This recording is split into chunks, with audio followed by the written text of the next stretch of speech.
الحمدللہ رب العالمین والصلاة والسلام علی سید الانبیاء والمرسلین اللہم صلی علی سیدنا و مولانا محمد وعلی آلہ واصحابہ وبارک وسلم وصلی علیہ۔ دنیا کے تمام دیکھنے والوں کو، تمام چاہنے والوں کو، تمام پیار کرنے والوں کو، اور جہاں جہاں تک اس وقت میری آواز کو سنا اور مجھے دیکھا جا رہا ہے، جنید اقبال کی جانب سے انتہائی محبت کے ساتھ السلام علیکم۔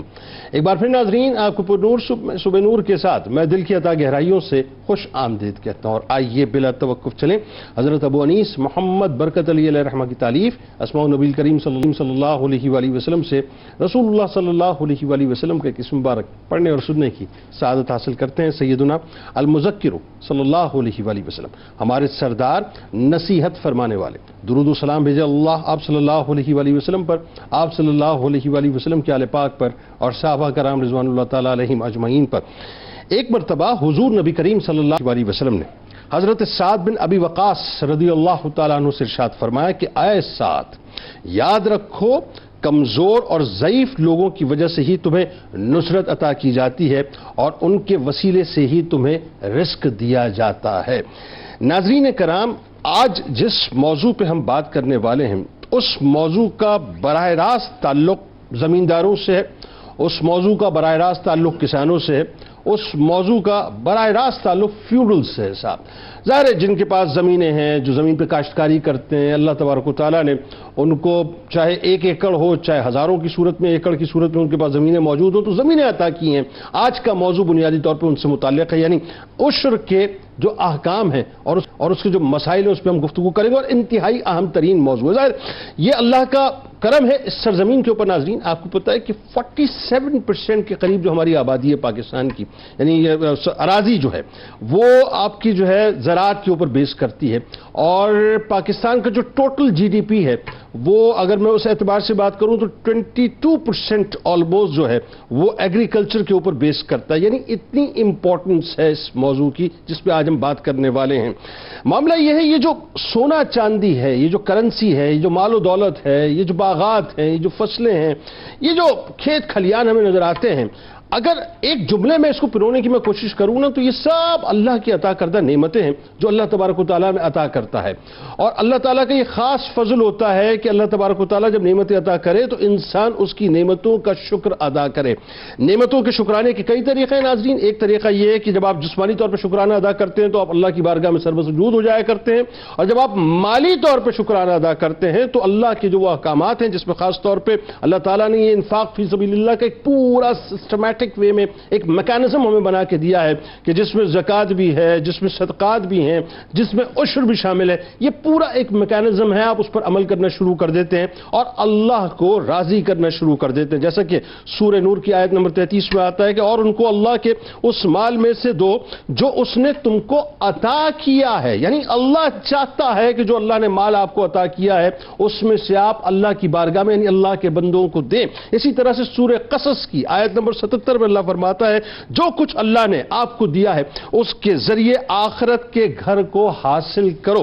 معاملہ یہ ناظرین کہ ایمان والوں سے بھی اللہ تبارک و تعالیٰ نے مخاطب ہوتے ہوئے بہت ہی واضح طور پر فرما دیا، اور یہاں جو بات آ رہی ہے وہ بنیادی طور پر عشر کے حوالے سے آ رہی ہے کہ سورہ بقرہ کی 267ویں آیت میں اللہ فرماتا ہے کہ اے ایمان والوں، اپنی کمائی میں سے پاکیزہ چیزیں خرچ کرو اور اس پیداوار میں سے بھی جو ہم نے تمہارے لیے زمین سے پیدا کی ہے۔ یہ جو آپ کھیتی باڑی کرتے ہیں، میں خاص طور پہ کسانوں سے اس وقت مخاطب ہوں، خاص طور پہ جو زمیندار ہیں ان سے مخاطب ہوں، یاد رکھیے گا اللہ تبارک و تعالیٰ نے نعمتیں آپ کو عطا کی ہیں، ان نعمتوں کا شکرانہ یہی ہے کہ اس کا جو عشر ہے وہ صحیح طور سے ادا کیا جائے۔ جب آپ عشر ادا کرتے ہیں نا تو آپ کرتے کیا ہیں؟ بنیادی طور پہ آپ کرتے یہ ہیں کہ آپ اللہ کی بارگاہ میں بس یوں سمجھ لیجئے جتلا تو ہم کیا سکتے ہیں، لیکن اللہ کی بارگاہ میں اپنا ایک معروضہ پیش کر دیتے ہیں کہ یا اللہ یہ زمین تیری تھی، تو نے ہی نعمت کی صورت میں مجھے عطا کی تھی، اور تو نے چونکہ مجھ پر یہ واجب کیا ہے کہ میں اس کا عشر ادا کروں تو میں تیرے ہی حکم کے مطابق تیری ہی بارگاہ میں تیرے ہی بندوں کو راضی کرنے کے لیے اور ان کے ذریعے سے تجھے راضی کرنے کے لیے یہ عشر جو ہے وہ میں پیش کر رہا ہوں، تو اس کو قبول فرما لے۔ اب نتیجہ اس کا کیا ہے؟ نتیجہ یہ ہے کہ جب آپ اللہ کی بارگاہ میں یعنی اللہ کے بندوں کے لیے عشر پیش کرتے اور اپنی زمین کا صحیح طور سے عشر نکالتے تو سب سے پہلی بات تو یہ ہے کہ آپ اللہ کی رضا کو حاصل کر لیتے ہیں۔ بڑی توجہ سے میری بات کو سمجھیے گا۔ پہلے بنیادی طور پر جو پہلا اسٹیپ ہے نا، جب آپ اسٹیپ ان ہوتے ہیں تو آپ اللہ کی رضا کو حاصل کر لیتے ہیں. اس کا دوسرا اسٹیپ یہ ہے کہ آپ اللہ کی بارگاہ میں اس بات کو بھی یوں کہیے کہ ظاہر کرنے کی کوشش کرتے ہیں کہ اللہ میرے نزدیک یہ مال، یہ دولت، یہ جو کھیت کھلیان، یہ زمینیں سب ہیچ ہیں، تیرا حکم جو ہے وہ میرے لیے اولین ترجیح رکھتا ہے. تیسری بنیادی بات یہ ہے کہ جب آپ عشر دے دیتے ہیں تو وہ جو تزکیہ نفس کی صورت میں وہ جو مال کی جو محبت ہے وہ آپ کے دل سے جو ہے وہ کم ہونا شروع ہو جاتی ہے اور آپ اللہ کے فرامین پہ چلنا شروع کر دیتے ہیں. سب سے پہلے تو ظاہر ہے چونکہ یہ جتنے زمیندار ہیں، فیوڈلز ہیں، کسان ہیں، یہ موضوع ویسے تو براہ راست مجھ سے متعلق ہے، لیکن اگر دیکھا جائے تو ظاہر ہے پاکستان کی 47% لینڈ جو ہے آپ کو پتہ ہے کہ وہ زرعی لینڈ ہے، اور جیسے میں نے ابتدا میں عرض کیا کہ 22% سے اوپر جو ہے جی ڈی پی میں یہ آپ کو جو زراعت ہے وہ رول پلے کرتی ہے. تو عشر کیا ہے یہ سمجھنا بہت ضروری ہے، اور قرآن و حدیث اس کے بارے میں کیا کہتے ہیں. آغاز کیجیے. بسم اللہ الرحمن الرحیم. بہت شکریہ. یہ اتنا اہم ترین موضوع ہے کہ آپ دیکھیے کہ اس وقت جو ہمارا زرعی ملک ہے اس میں جو پیداوار ہے اس پر جو کچھ نکالا جاتا ہے، یعنی عشر کی تعریف اگر ہم ذکر کریں تو علماء نے بیان فرمایا کہ زمین سے نفع حاصل کرنے کے لیے جو چیز آپ اگاتے ہیں اور ان اشیاء سے، یعنی زمین کی جو پیداوار ہے، ان اشیاء کی جو پیداوار ہے اس پر جو کچھ آپ اس فصل پر ادا کرتے ہیں اس کو عشر کہا جاتا ہے. اوکے. فقہی مسائل پہ آگے بات ہو جائے گی، لیکن اشارتاً یہ بات میں عرض کرتا ہوا چلوں کہ ایک ہے عشر اور ایک ہے نصف عشر. عشر بمانے 10واں حصہ اور نصف عشر سے مراد 20واں حصہ. یعنی آسان سی بات یہ ہے کہ اگر آسمان سے بارش ہے یا زمین کے پانی سے آپ سیراب کر رہے ہیں اس کو، اور اس میں آپ کا اپنا کوئی عمل دخل موجود نہیں ہے، تو لہذا اس صورت کے اندر تو اس پیداوار کا 10واں حصہ ہوگا. لیکن اگر پانی خرید کر استعمال کریں، جیسے حدیث شریف میں بیان کروں گا آگے جس میں ذکر کیا گیا کہ اونٹوں کے ذریعے پانی لا کر اگر زمین کو تم سیراب کر رہے ہو تو پھر اس پیداوار کا 20واں حصہ یعنی نصف عشر جسے کہا جاتا ہے وہ پھر ادا کرنا ہوتا ہے. اس کو ذرا آسان کیجیے. نیچرل ریسورسز کا استعمال اگر ہم کرتے ہیں، جی یعنی آٹومیٹکلی نیچرل ریسورسز استعمال ہو رہے ہیں تو اس میں جو ہے 10واں حصہ ہوگا. آسمان کا پانی جو آ رہا ہے مطلب جو سب چیزیں آ رہی ہیں وہ اگر اس سے وہ سیراب ہو رہا ہے، اس پانی پہ، ٹیوب ویل پہ، دیگر چیزوں پہ کوئی خرچہ آپ نہیں کر رہے کسی بھی طرح کا، تو پھر آسمانی بارش سے یا اس پانی سے اگر سیراب ہو رہا ہے تو اس میں 10واں حصہ آپ نے ادا کرنا ہے. اور اگر ایسا نہیں ہے آپ خرید کر پانی استعمال کریں پھر 20واں حصہ ادا ہوگا. آگے جو مسائل اس کے آئیں گے اس پہ تفصیل بات کر لیں گے انشاءاللہ، لیکن ظاہر ہے کہ اس کنفیوژن کا دور ہونا ضروری تھا. اچھا، اس کے اندر جتنی بھی فصل ہیں، جتنی دفعہ پیداوار ہوگی، ظاہر ہے کہ سب پہ عشر ادا کیا جائے گا. اور اس میں اس بات کو پیش نظر ضرور رکھا جائے کہ عام طور پر یہ ہوتا ہے کہ جب ہم کسی بھی چیز کی کیلکولیشن کرتے ہیں، بھئی اتنا خرچہ ہوا، اتنا بیج نکلا، یہ نکلا، ان سب کو ایک چیز یعنی اخراجات کو نکالنے کے بعد پھر اس کی ادائیگی کی صورتیں بناتے ہیں. پیداوار کے اعتبار سے یا عشر کے اعتبار سے ایسا نہیں ہے، بلکہ کل پیداوار پر آپ کو یہ عشر ادا کرنا پڑتا ہے. انشاءاللہ آگے اس کی مزید وضاحت انشاءاللہ ہو جائے گی. اب یہاں پر میں قرآن پاک میں اللہ تبارک و تعالیٰ نے ارشاد فرمایا بہت ساری آیات، یعنی وہ آیات کہ جن میں زکوٰۃ سے متعلق احکامات ہیں، وہی تمام آیات عشر سے متعلق بھی احکامات کو بیان کرتی ہیں. وہ تمام احادیث جن میں زکوٰۃ کے وجوب کے اعتبار سے یا زکوٰۃ کی ادائیگی کے اعتبار سے ذکر کیا گیا اور زکوٰۃ ادا نہ کرنے کے اعتبار سے وعیدات بیان فرمائی گئی ہیں، وہ تمام احادیث اور وہ تمام آیات وہی عشر کے اعتبار سے بھی ہیں جو زکوٰۃ کے اعتبار سے بیان فرمائی گئی ہیں. لیکن اسپیسیفک ایک دو چیزیں میں عرض کر دیتا ہوں یہاں پہ.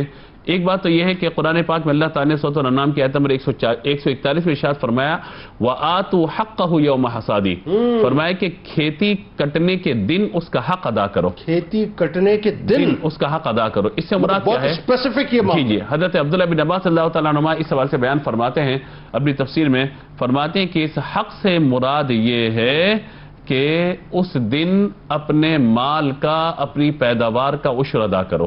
یعنی کھیتی کا حق یہی ہے کہ جو پیداوار اللہ نے تمہیں دی ہے اور اس پیداوار کو جب تم اپنے ہاتھ میں لے چکے ہو تو لہذا ابھی صورت میں اس کا عشر ادا کرنا یہ اس کا حق ہے. یعنی آسان الفاظ میں سمجھانے کے لیے بہت ضروری بیچ میں لوگ میں دیتا رہوں گا تاکہ لوگوں کو ذرا کلیئرٹی کے ساتھ بات پہنچے کہ کیٹیگوریکل قرآن کہتا ہے کہ کھیتی کٹنے کے دن اس کا حق ادا کیا جائے، اس کا عشر اس وقت ادا کرنا، عشر جو اس وجہ ادا کرنا ضروری ہوتا ہے. دوسری آیت مبارکہ برکت کے لیے میں پڑھ دیتا ہوں. البقرہ کی آیت نمبر 267 ہے، یا ایھا الذین آمنوا انفقوا من طیبات ما کسبتم ومما اخرجنا لکم من الارض تو یہاں بھی زمین کے پیداوار کے اعتبار سے بیان فرمایا گیا ایمان والو اپنی کمائیوں میں سے تم اللہ کی راہ میں دو اور اس میں سے بھی دو جو ہم نے تمہارے لیے زمین سے نکالا ہے۔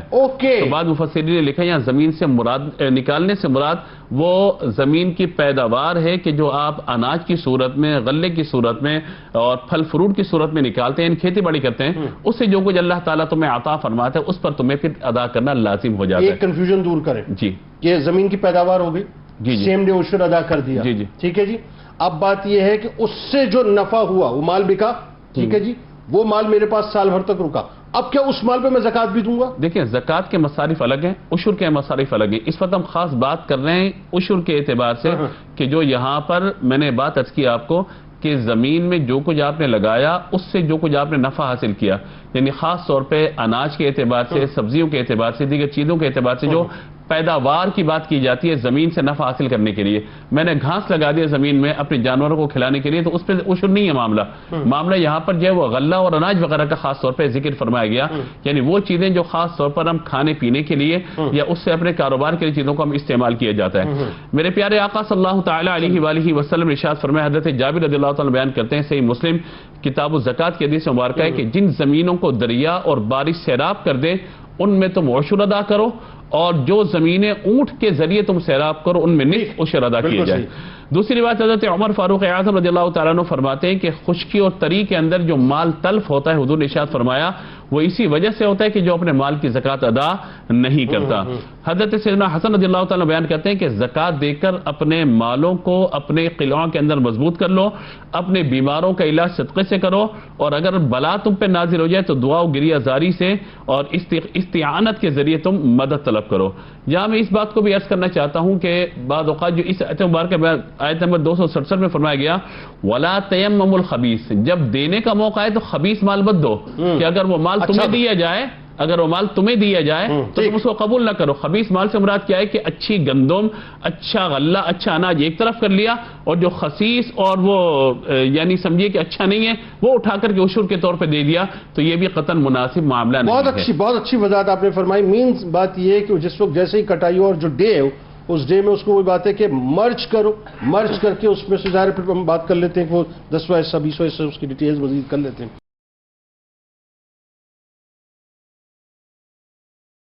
اچھا سر یہ بتائیے، یہ عشر کے جو فرض ہونے کا معاملہ ہے اس کی کیا شرائط ہے، ذرا اس پہ بھی ڈیٹیل میں بات کریں۔ بسم اللہ الرحمن الرحیم، انتہائی اہم موضوع ہے اور قبلہ مفتی صاحب نے تمہیدی طور پر اس کے احکام اور فضائل پر بھی گفتگو قرآن و حدیث کی روشنی میں فرما دی ہے۔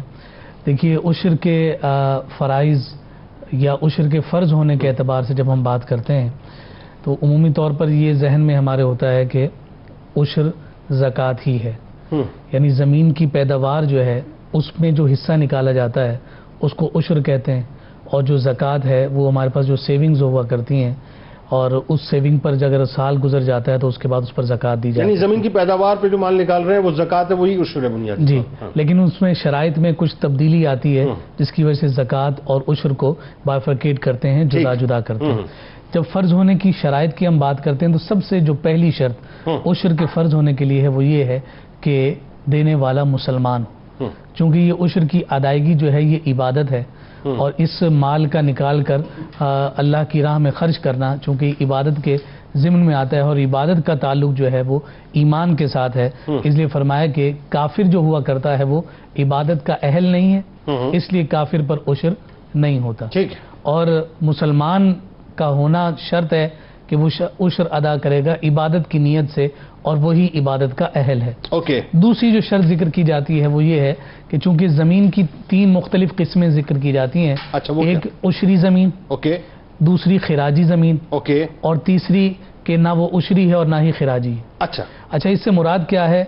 جو خراجی ہے اس سے مراد یہ ہے کہ ایسی زمین کے جو کسی نان مسلم کے پاس ہے اور اس سے ہم ٹیکس لے رہے ہیں، خراج سے خراجی، ٹھیک ہے، خراجی زمین سے مراد یہاں جی خراجی زمین، جیسے خیبر کے موقع پر حضور علیہ السلام زمین فتح ہو گئی تھی، ٹھیک ہے، لیکن وہاں کے رہنے والوں کو حضور نے وہ زمین دے دی تھی کہ تم یہاں پر رہو، لیکن یہاں جب رہو گے تو اس کا خراج دو گے۔ بالکل صحیح۔ تو وہ خراجی جو زمین ہے اس کی وجہ سے فرمایا خراجی زمین پر عشر نہیں ہوگا، پھر کھجوروں کی صورت میں طے ہو گیا، وہ پھر الگ معاملہ پورا طے ہو گیا، اور وہ اس پر دے رہے ہوتے ہیں لیکن عشر کے احکام اس پر وارد نہیں ہو رہے۔ بالکل ٹھیک۔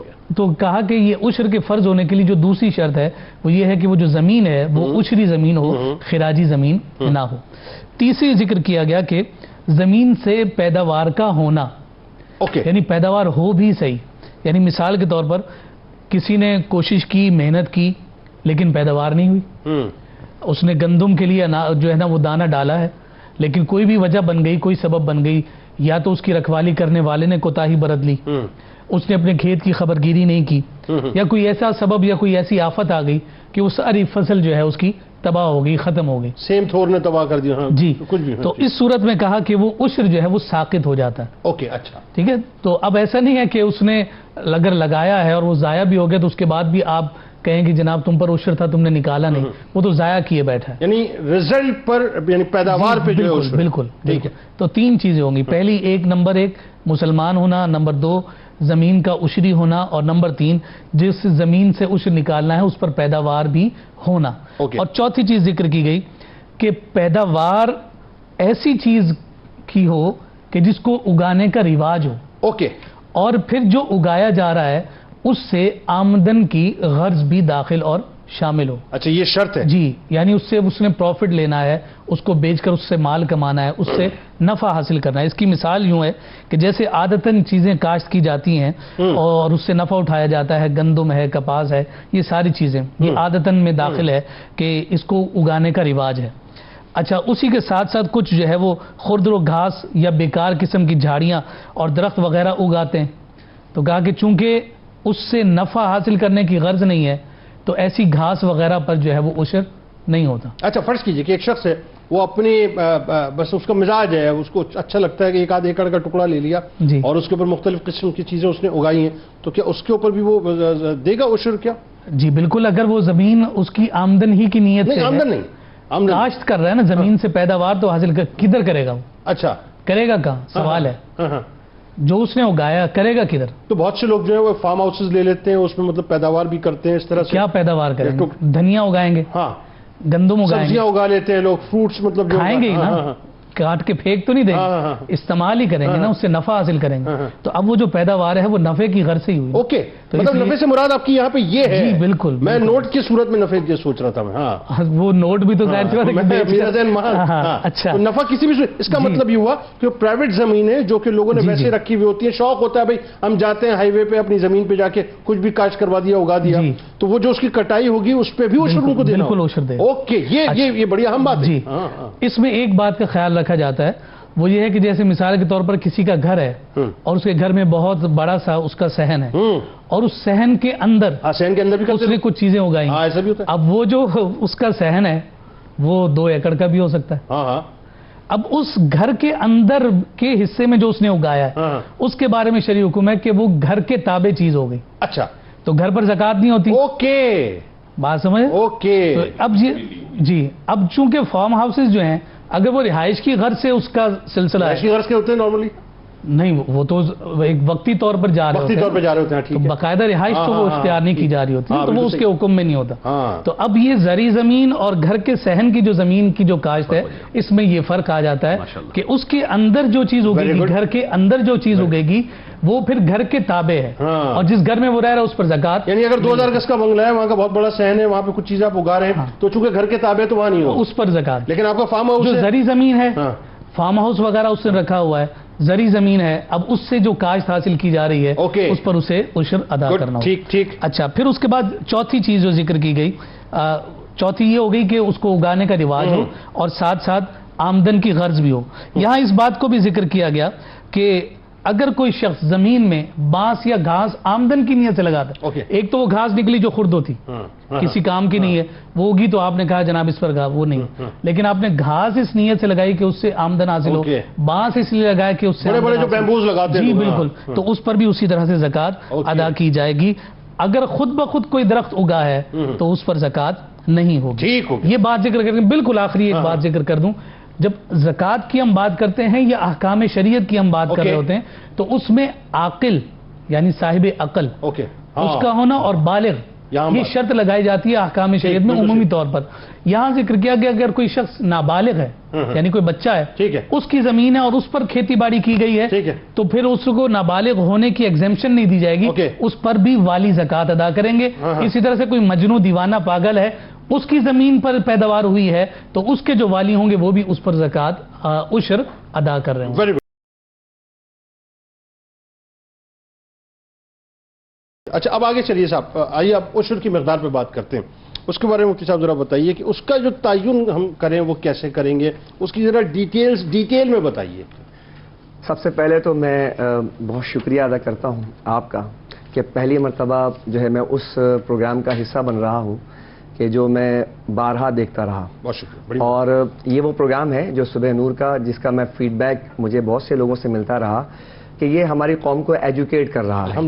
بیسیکلی جو ہے اس قوم کو ایجوکیٹ کرنے کی ضرورت ہے. بالکل ٹھیک. جب ہم ایجوکیٹ کریں گے تو پھر مسائل جو ہے وہ جب سمجھ آ جائے تو پھر اس پر عمل کرنے کا جذبہ بیدار ہوتا ہے. بالکل ٹھیک. دوسری بات یہ ہے کہ سر معاملہ یہ ہے کہ اس وقت یہ جو ہم جو موضوع ڈسکس کر رہے ہیں یہ بیسیکلی یہ معاشی سسٹم ہے اسلام کا, اور وہ سسٹم یہ ہے کہ معاشی سسٹم میں دو چیزیں ہیں, ایک ہے زکوٰۃ ادا کیا جائے اور ایک ہے وراثت. یعنی مال جو ہے وہ کس طرح ڈائیورٹ کیا جائے, قوم کو کیسے منتقل کیا جائے, آگے جو ہے قوم کو کس طرح پیش کیا جائے. اس وقت پورے کے پورے عالمی سطح پر دیکھیں ان کے پاس کوئی میکینزم نہیں ہے کہ وہ پیسے کو, مال کو کس طرح ڈائیورٹ کیا جائے. اسلام واحد مذہب ہے کہ جو اپنے زکوٰۃ کے نظام کے ذریعے اور وراثت کے نظام کے ذریعے خوبصورت انداز میں یہ مال کو دوسروں تک منتقل کر دیتا ہے. گڈ, ٹھیک ہے. اچھا اب آ جائیں ہم اپنے مسئلے کی طرف. نفس مسئلہ یہ ہے کہ وہ جو مقدار ہے اس کا تعین کیسے کیا جائے, جس میں ماشاءاللہ بڑی سیر حاصل گفتگو کی ہمارے دونوں مفتیان کرام نے. بات یہ ہے کہ جو آپ پیداوار ہے اس پیداوار کے بارے میں دیکھیں گے یہ فصل تیار کیسے ہوئی ہے. اگر فصل جو تیار ہوئی ہے اگر وہ بارشوں کے ذریعے ہوئی ہے تو ظاہر سی بات ہے اس میں ہم نے کوئی کردار ہی ادا نہیں کیا. جب کردار ادا نہیں کیا تو اس کا مسئلہ علیحدہ ہوگا. اب جو زمین ہے اس کے سیراب ہونے کی شکل وہ ہمارے سامنے آئے گی تو مقدار کا تعین کیا جائے گا. ٹھیک ہے, یا تو وہ آسمان کے پانی سے سیراب ہوگی یا پھر جو ہے وہ نہری پانی سے سیراب ہوگی جس میں ہم مال خرچ کر رہے ہوتے ہیں, سولر سسٹم کے ذریعے, ٹیوب ویل کے ذریعے, دیگر اور بھی جو ذرائع ہیں جس میں آپ کا مال خرچ ہو رہا ہے یا اس ذریعے سے وہ آپ سیراب کر رہے ہیں. اب ان دونوں کو علیحدہ کر لیں. اگر آسمان کے پانی سے آپ نے اس زراعت کو تیار کیا تو اس میں 10واں حصہ ہے.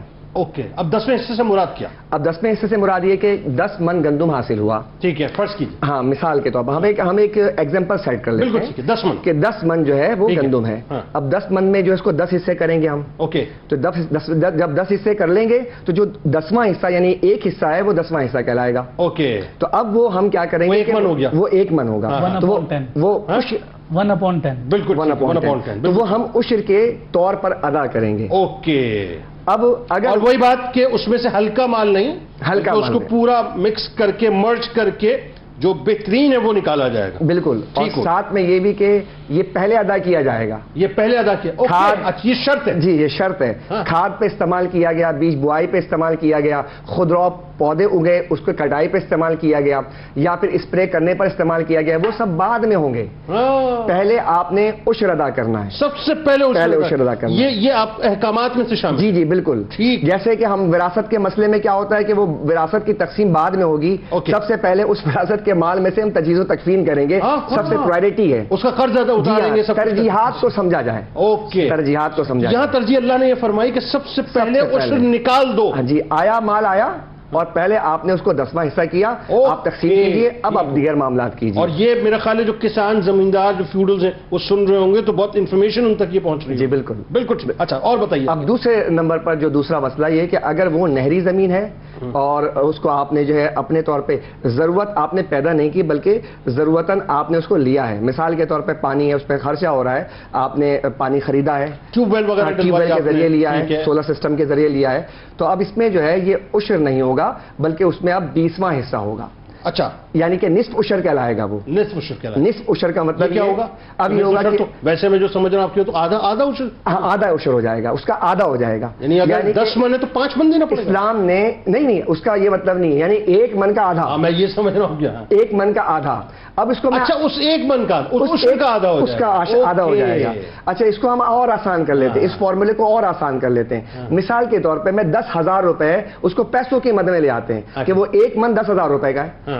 تو میں نے 10,000 جو ادا کیا تھا یہ عشر تھا, اور جب میں 5,000 ادا کروں گا یہ نصف عشر کہلائے گا. اوکے, نہیں وہ کلیئر ہو گیا نا, وہ بات آپ کی سمجھ آ گئی. یعنی مثال کے طور پر 10 من میں سے جو ہے وہ 1 من ہم نے عشر کی صورت میں ادا کیا تھا, لیکن اگر ہم کوئی ریسورسز استعمال کر رہے ہیں, اس پہ ایکسپینڈیچرز کر رہے ہیں, تو اللہ تبارک و تعالیٰ نے ہمیں یہ لیوریج دی ہے کہ ہم اس کا پھر جو ہے وہ اپنا 10واں حصہ نہیں بلکہ 10ویں حصے کا آدھا حصہ, وہ 20واں حصہ کہلائے گا. وہ 20واں حصہ کیا بالکل. اور زکات میں 40واں حصہ ہوتا ہے.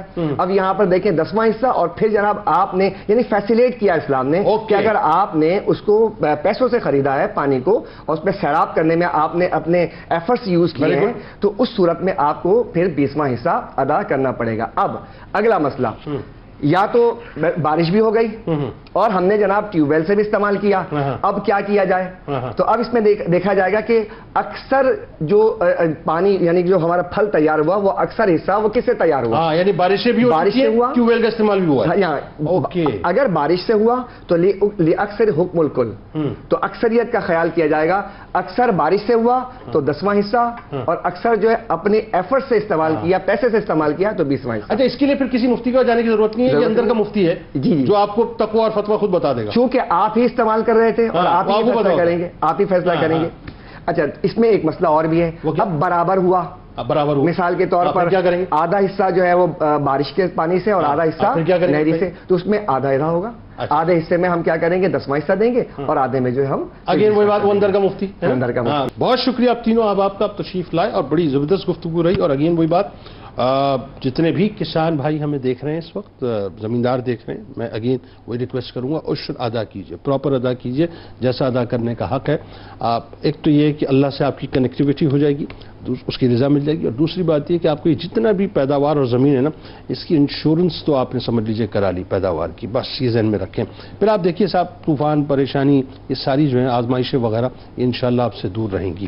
تنگ دستی اور محتاجی کے خاتمے کا آپ کو وظیفہ بتلاتے کتاب الشفا. جو شخص تنگ دستی کی حالت میں ہو وہ کثرت کے ساتھ یا وہابوں کا ورد کرتا رہے, انشاءاللہ بہت جلد غربت اور تنگ دستی کا خاتمہ ہو جائے گا. حضرت علی کرم اللہ وجہ الکریم کا قول مبارک ہے کہ جب بھی کسی کو صدقہ دو تو انتہائی عاجزی کے ساتھ پیش کرو, کیونکہ نیک اعمال میں جس قدر عاجزی اور خلوص زیادہ ہوگا وہ کام اللہ کی بارگاہ میں اسی قدر مقبول ہوگا.